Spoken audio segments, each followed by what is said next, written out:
상쾌한 아침 원주에서 출발합니다.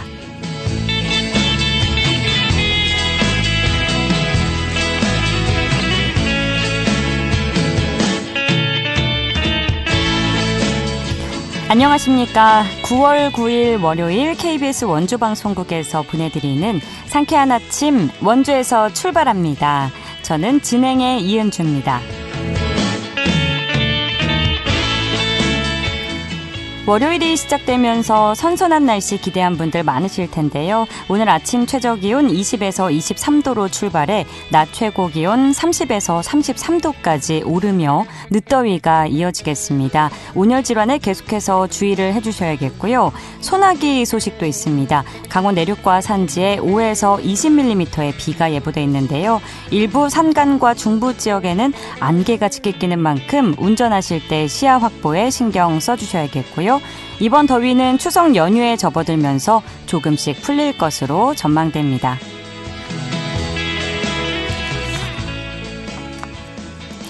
네, 오늘 준비한 소식입니다. 첫 순서로 작가의 눈으로 바라본 원주의 모습을 통해 다양한 추억을 회상할 수 있는 그림으로 보는 원주 풍경전을 리포터 현장에서 만나보고요.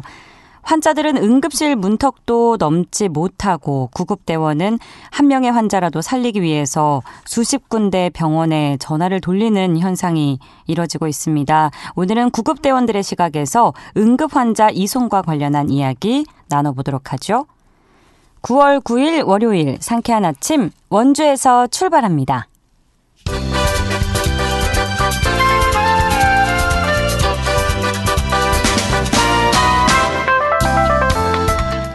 오늘의 뉴스입니다. 추석을 앞두고 강원도가 물가 안정 대책을 추진합니다. 이에 따라 추석 물가 대책 상황실을 가동해 사과와 배 등 성수품 20개 품목의 가격 동향을 집중 관리합니다.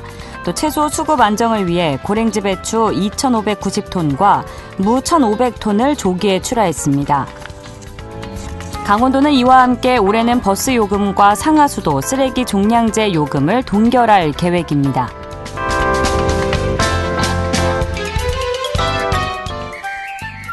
대한의사협회가 여야의정협의체 참여 조건으로 2025-2026년 의대 증원 백지화를 요구한 데 대해 대통령실은 당장 오늘부터 2025학년도 수시 원서 접수라며 현실성이 없다고 논의가 불가능하다는 입장을 밝혔습니다.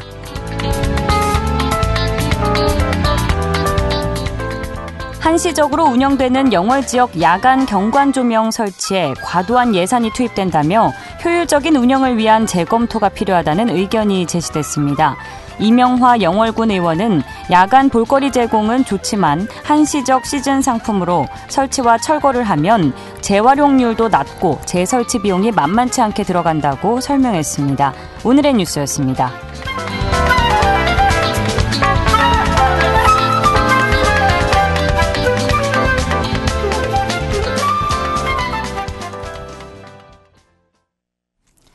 상쾌한 아침 원주에서 출발합니다. 함께하고 계십니다. 원주문화재단에서 9월의 전시, 그림으로 보는 원주 풍경 전시가 열리는데요. 원주의 대표적인 장소를 그림으로 표현한 전시라고 합니다. 자세한 내용 리포터 현장에서 알아보죠. 추인의 리포터 함께합니다. 어서 오세요. 네, 안녕하세요. 네, 원주 아트갤러리에서 9월에 전시가 준비됐다고요. 어떤 전시인가요? 네, 원주 문화재단에서 올해 하반기 새로운 전시로 그림으로 보는 원주 풍경 전시가 내일부터 열립니다. 네. 지난달에는 여름방학 기간 특별 전시로 클로드 모네전이 다양한 체험 프로그램과 함께 운영이 됐는데요.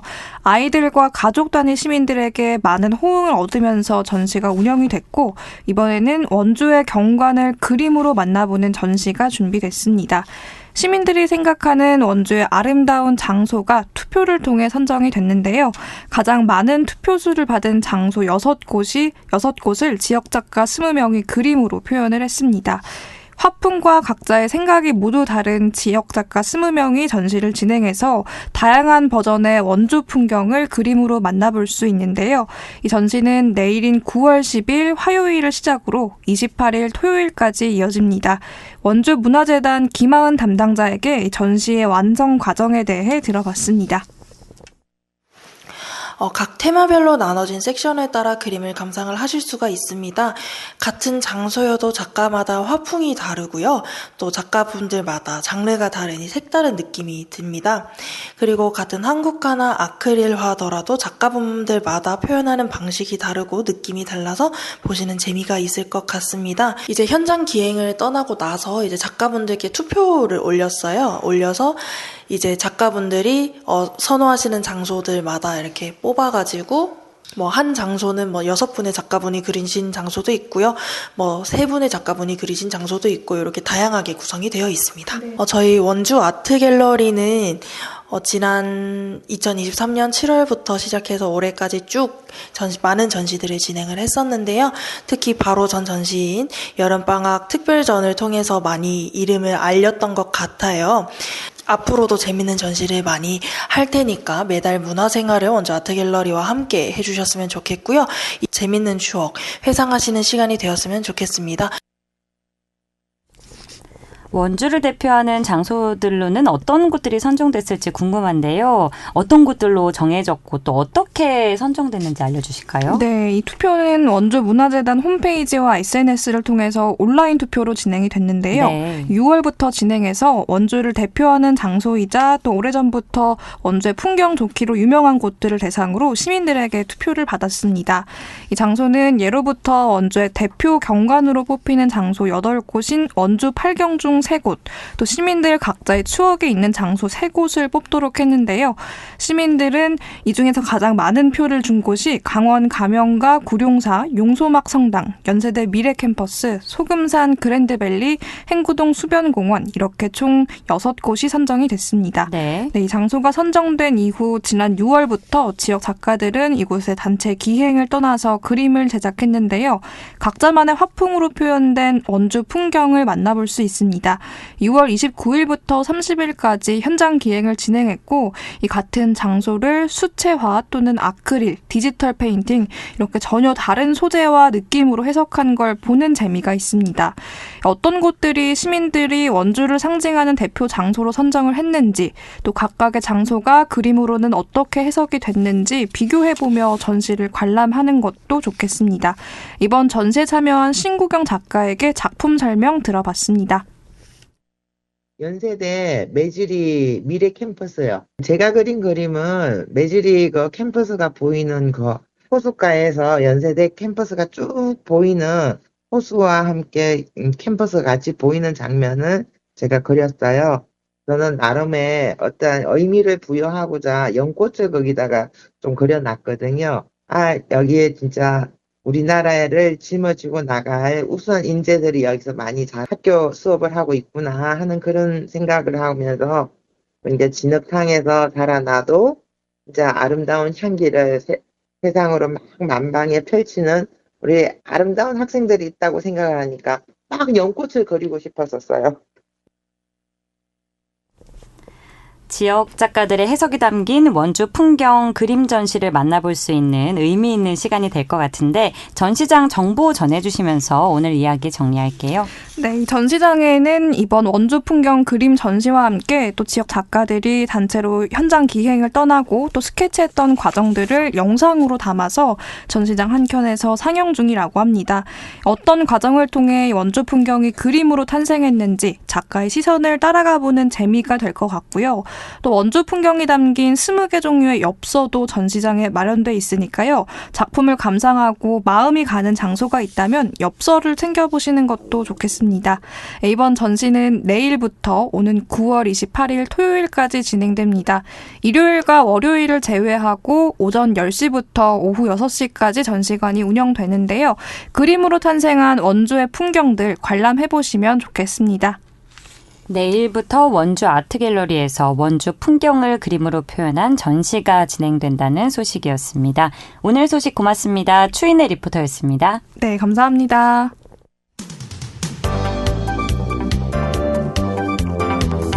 생생한 현장, 유익한 생활 정보를 전해드리겠습니다. KBS 원주라디오 상쾌한 아침 원주에서 출발합니다를 함께하고 있습니다.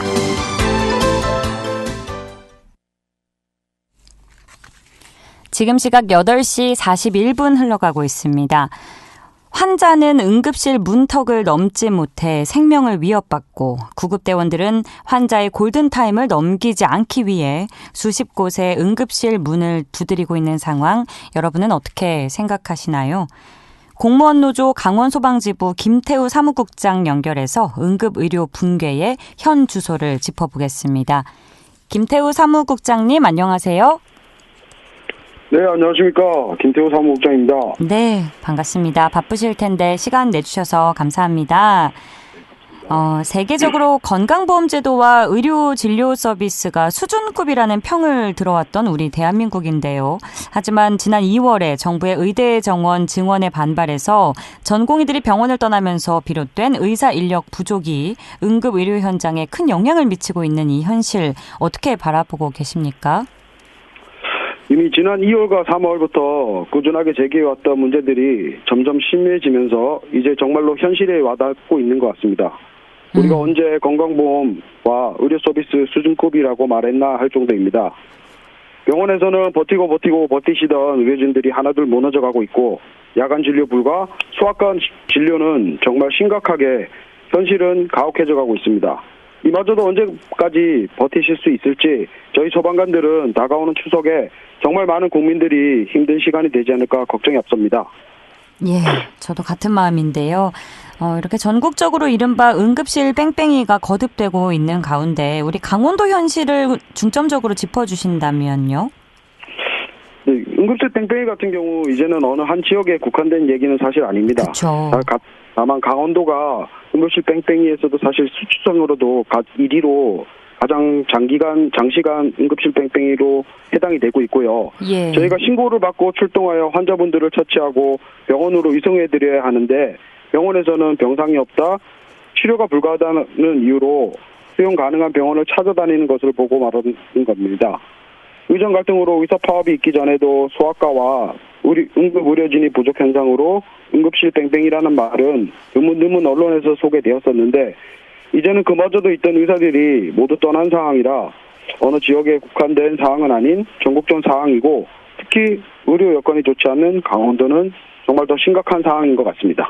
예, 우리 도의 현실이 더 심각해 보여서 안타까운데요. 하루에 응급실 이송률은 어느 정도인지 가능하시다면 환자 수 기준으로 설명을 해주시면 좋을 것 같고요. 또 이 중에서 발길을 돌려서 다른 곳으로 다시 이송이 되는 재이송률은 어느 정도를 차지하고 있는지도 알려주시죠. 저희가 출동을 나면 대부분 응급실을 거의 다 이송을 해드리는 편이라서 네. 이송 명수와 수치로 말씀드리기는 보다는 강원도 같은 경우는 지역적 의료 환경 수준, 부상 정도에 따라 극명하게 좀 이송률이 달라지긴 합니다. 네. 통계적으로 얼마만큼이다라고 말씀드리기보다는, 다만 대형 3차 병원, 권역 외상센터의 경우에는 중증 환자 외에는 수용이 불가하고 있고, 그렇다고 응급 및 비응급 분류의 환자들이 1, 2차 병원에서 진료가 가능한가? 그것도 아닙니다. 의사가 없으면 가능하지 않습니다. 의정 갈등 의사 파업으로 요즘 의사들이 많이 안 계셔서 진료가 안 되거나 불가한 경우가 많습니다. 이걸 다 사실 수치로 말씀드리긴 어렵고, 뉴스에 매번 보이는 모니터 초록색 불 보이시면 침상이 몇 개 남았다라는 걸 막 이렇게 언론 보도 나오는 걸 보실 수 있었습니다. 여유가 있다고 하는데, 그런데 저희는 이송을 할 수가 없습니다. 환자분들의 질환, 부상 정도와 부위에 따라 전문의가 없거나 응급실에서 수용이 안 됩니다. 구급대원들의 말을 인용하면 출동 나가서 응급처치하고 환자분들을 이송할 병원을 찾는데 10건 중 8건은 구급대원 3명이서 전화를 돌리면서 병원을 찾아도 최소 20분에서 30분이 걸린다고 합니다. 아, 그렇군요. 네. 네. 예전에는 우리가 이제 신고가 들어오면 환자가 어떻게 처치를 해야 할지 구급대원들이 고민을 했을 거잖아요. 네, 예. 그런데 이제는 환자를 어디로 이송해야 하나, 한 번에 이송할 수 있나, 이런 걱정부터 든다는 강원도의 한 네, 구급대원 맞습니다. 하소연을 저도 들었던 것 같은데, 이러한 고민을 다른 이들이 아니라 구급대원이 하게 된 배경은 어디에 있다고 보시나요? 이거 사실 국민 여러분들께서 모두 알고 계시겠지만, 다른 문제보다 가장 큰 거는 의정 갈등으로 벌써 발생된 의사분들의 파업과 병원의 의사 인력 부족이라고 생각합니다. 의사가 없으니 응급실을 운영할 수도 없고, 운영한다고 해도 전문인들이 없는 응급실에서 환자를 수용할 수 없습니다. 그러면 저희는 계속 환자분을 병원에 이송하기 위해서 이송할 수 있는 병원을 찾기 위해서 전화하고 시스템을 찾아가면서 계속 구급차는 뱅뱅뱅 돌고 있기 때문에 구급차 뺑뺑이가다는 용어가 나온 것 같습니다. 네, 참 슬픈 신조어처럼 지금 네. 등장을 했는데 의정 갈등이 장기화되면서 119 구급대가 환자를 수용할 병원을 찾지 못해서 길에서 시간을 허비하는 상황인 거잖아요. 네, 맞습니다. 대략적으로 길에서 보내는 시간이 어느 정도인지 궁금한데 의정 갈등 이전과 비교했을 때 좀 체감적으로 어느 정도 차이가 있다고 보시나요? 의정 갈등 이전의 경우 소아과나 안과 등 일부 강원도에서 처치가 조금 어려운 그런 환자분들을 제외하고는 응급 출동 나가서 환자분들을 이송하는데 구급대원분들이 시스템을 확인하고 이송 가능한 병원을 전화 한 두세 통이면 충분히 선정할 수 있었습니다. 그때도 그렇지만 골든타임을 놓칠까 봐 걱정하고 문제가 되고 있었는데 하지만 지금은 구급대원 3명이서 모두 전화를 돌려도 최소 20분 이상 걸리고 도저히 구할 수 없으면 구급상황관리센터에 의뢰해서 도내를 벗어나는 서울, 경기, 인천권 권역의 병원도 이송하고 있습니다. 구급관리센터에서 조합원에게 들은 이야기인데 병원을 선정하기 위해 전화를 돌린 곳수가 사실 70건도 넘은 이상이 된 적도 있다고 합니다. 정말 응급의료가 문제가 심각하다는 걸 저도 느끼고 있습니다. 참 구급대원들이 사실 응급 환자를 이송하면서 응급 처치를 하기도 정신이 없을 텐데 다들 네, 전화를 돌려야 하는 상황인 거잖아요. 네, 안타깝습니다. 의대 교수들은 추석 연휴를 앞두고 강원도는 물론 전국 대학병원의 응급실이 비상 상황이라고 목소리를 높이고 있는데요. 대통령실 관계자는 이에 명확한 근거가 없는 주장이라고 맞서고 있습니다. 지금 이 시각에도 적절한 치료를 받지 못하고 발길을 돌리거나 사망하는 환자가 있는 상황이라고 봐야 될까요? 네, 현장에서는 제가 겪은 바로는 있습니다. 근데 제가 정확한 통계적 수치로는 명확하게 말씀드리기 어렵지만 네. 실제로 제가 근무하면서 지켜본 저희 동료의 구급출동가, 주변 구급대원 조합원과의 이야기를 통해서 체감되는 숫자와 사례는 무수히 많습니다. 사실 언론 보도를 통해서도 많이 나왔고요. 그렇게 다가오는 추석에 대한 걱정을 소방관들은 정말 많이 하고 있는 것입니다. 네. 병원과 약국은 쉬고 많은 인구 이동으로 인해서 발생된 사건과 사고, 그 속에서 발생된 환자분들의 응급처치, 이송병원의 선정, 골든타임을 놓치게 되며 안타깝게 희생되실 국민분들, 정말 추석 명절 생각만 해도 아찔하고 걱정이 많습니다.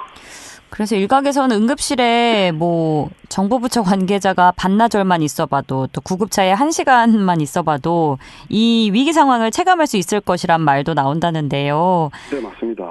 하지만 이제 응급의료가 붕괴 수준은 아니다라고 정부는 지난 3일에 밝혔습니다. 그런데 전국 응급실 곳곳에서 이제 주말이나 야간 진료가 제한되고 있는 사례도 확산되고 있다고요. 네, 많이 확산되고 있습니다. 그리고 우선 올해 2월 원주 세버런스 병원의 전공의 97명이 사직을 하셨고 네. 병원에서는 의료 공백 최소화를 위해서 노력하겠다는 기사를 보았습니다. 하지만 남겨진 의사분들도 사람이고 하실 수 있는 체력과 역량은 한계가 있을 텐데 150명이 하던 일을 50명이 책임진다?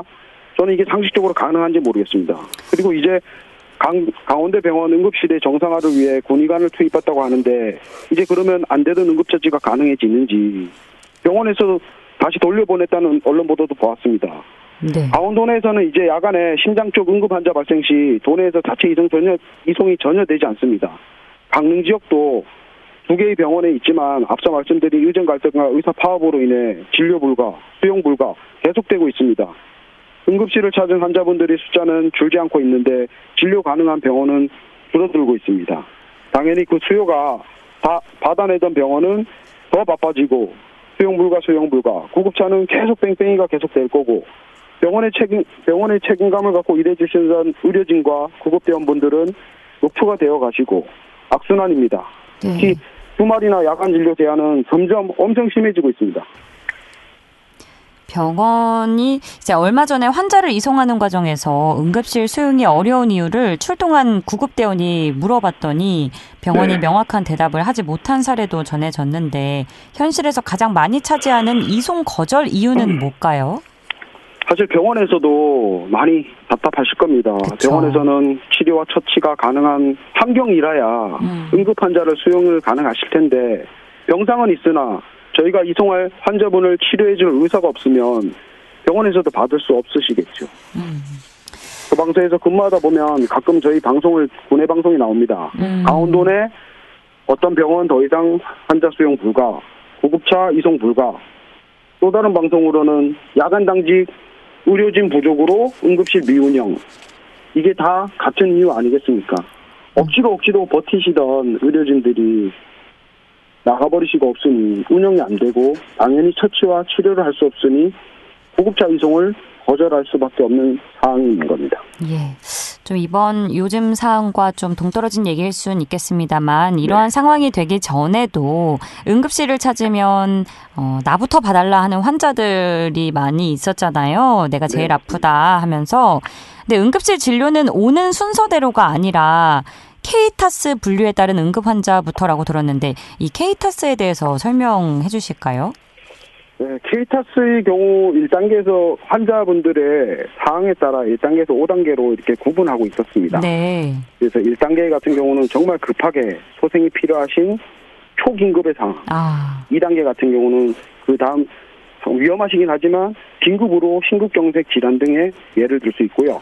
3단계의 경우 이제 가장 지금 문제가 되고 있는 응급 단계입니다. 이분들은 골절 등으로 누가 봐도 응급 환자로 볼 수 있겠지만 네, 사실 1단계 레벨 1과 레벨 2에 비해서 조금 덜 긴급하다 생각하셔서 네, 이렇게 판단되고 있고 그 밑에 이제 레벨 4, 레벨 5에서 중응급과 비응급이 있습니다. 분류의 척도는 증상과 징후 등으로 매우 세부적이라 다 말씀드리기는 조금 어려운 부분. 그렇죠. 그러면 숫자가 낮은 1등급이 가장 긴급한 상황이라고 봐야겠네요. 1단계가. 네, 맞습니다. 네. 그러면 가장 이송이 어려운 단계도 1단계일까요? 가장 지금 현재 이송이 어려운 거는 아까 말씀드렸듯이 3단계입니다. 3단계. 네, 병원에서는 응급처치와 이송에 한계가 있다 보니까 레벨 1과 레벨 2에 집중돼 있어서 이제 조금 더 생명에 덜 지장하다는 레벨 3의 응급 단계에서 그분들이 치료와 진료, 병원 이송이 어려워서 사실 뺑뺑이가 많이 발생되고 있습니다. 그래도 소방관들에게는 긴급하고 응급한 곧 레벨 1과 레벨 2로 언제든지 목숨이 위험할 수 있는 단계의 환자분이시지만 케이타스 분류에 의하면 레벨 3의 응급 환자분들은 사실 레벨 1, 2 단계보다 조금 덜 생명의 위험성이 낮다고 판단돼서 현재 대형 및 2차, 3차 병원에서는 이송 자체를 받고 있지 않습니다. 3단계에 계신 분들이 오히려 이송에 가장 어려움을 겪고 있는 상황이네요. 네, 맞습니다. 그렇군요. 앞으로 더 큰 문제는 지금 모두가 우려하는 추석 명절 기간인데요. 명절 동안 당직 병의원 운영 또 수가 인상 등의 대책을 통해서 국민 불편을 최소화할 예정이라고 정부가 밝혔는데 직접 현장에 계신 분으로서 이 대책에 대해서 어떻게 보시는지 의견 부탁드립니다. 제가 소방공무원으로 7년차 이제 근무하고 있습니다. 근데 제가 병원의 수익구조나 그 대책에는 솔직히 모릅니다. 하지만 수가가 인상되면 병원 자체의 수익이 조금 더 창출될 수는 있겠죠. 하지만 명절의 경우 이동하시는 사람도 모이는 사람도 많아서 평상시보다 사건 사고도 많습니다. 평상시에도 병원이 없어서 뺑뺑뺑 돌리고 있는 현 상황에서 명절에 환자가 더 많이 발생이 되는데 쉬는 병원과 약국은 많고 그렇다면 이게 수가 인상을 한다고 해결이 될 일인가? 이게 과연 현실성이 있는 대책인지 저는 정말 의문점이 생깁니다. 네, 현재의 의료 대란으로 피로도는 물론이고 환자를 살리지 못한다는 불안감 또 자괴감이 구급대원들을 괴롭히고 있다고 들었습니다. 응급실 붕괴 현장 최일선에서 바라시는 게 있다면 무엇일까요? 앞서 말씀드렸듯이 추석이 많이 걱정이 된다고 걱정이 됩니다. 그간 구급차 뺑뺑이로 너무 많은 분들이 소중한 생명을 희생되셨고 추석은 많은 사건과 사고, 병의원의 휴무, 병원을 찾을 때 가족의 병원 이송 지연에 따라 걱정하는 가족분들의 모습과 그 모습 속에서 자괴감에 힘들어할 구급대원들이 눈에 선합니다. 이런 모든 일들이 해결되려면 조속히 의정 갈등과 해결되고 의사분들이 병원으로 돌아오시는 게 가장 중요한 것 같습니다. 예. 앞서 그리고 병상 확인 관련해서 잠깐 얘기 나눴는데 이제 병상이 실제 비어있는 병상수와 구급대원이 확인한 병상수 차이가 나는 경우들이 있는 것 같은데 이건 뭐 때문에 그런 걸까요? 이게 제가 그 시스템을 확인하고 사실 그 부분도 실시간 확인했었는데 그 의정 갈등이 생기기 전까지만 해도 네. 사실 그 시스템이 현행화가 잘 됐었다고 합니다. 그리고 저희가 이제 아까 앞서 말씀드렸듯이 모니터에서 초록색 불은 뜨지만 병상이 남아 있어도 밑에 진료 과목이 또 별도로 있습니다. 세부적으로 응급처치가 불가능할 경우에는 붉은색으로 표시되어 있어서 진료가 불가능하게 병상이 남아 있어도 응급실에 베드가 남아 있어도 저희는 이송할 수 없을 경우가 많이 생깁니다. 그렇군요. 알겠습니다. 끝으로 못다 하신 말씀 있으시면 짧게 듣고 마무리하겠습니다. 네, 이제 구급차로 병원을 가시는 시대는 사실 끝난 것 같습니다. 정말 긴급하고 응급처치를 요하는 상황에서는 꼭 구급차를 이용하셔야 되고 응급처치를 받으시면 병원으로 가실 수 있지만 앞서 말씀드렸듯이 레벨 3 이하의 경우 이제는 구급차를 또 응급실 이송이 어렵습니다. 병원에도 가실 수 없으니 비응급의 상황 시에는 되도록 구급차 이용을 자제해 주시기 바랍니다.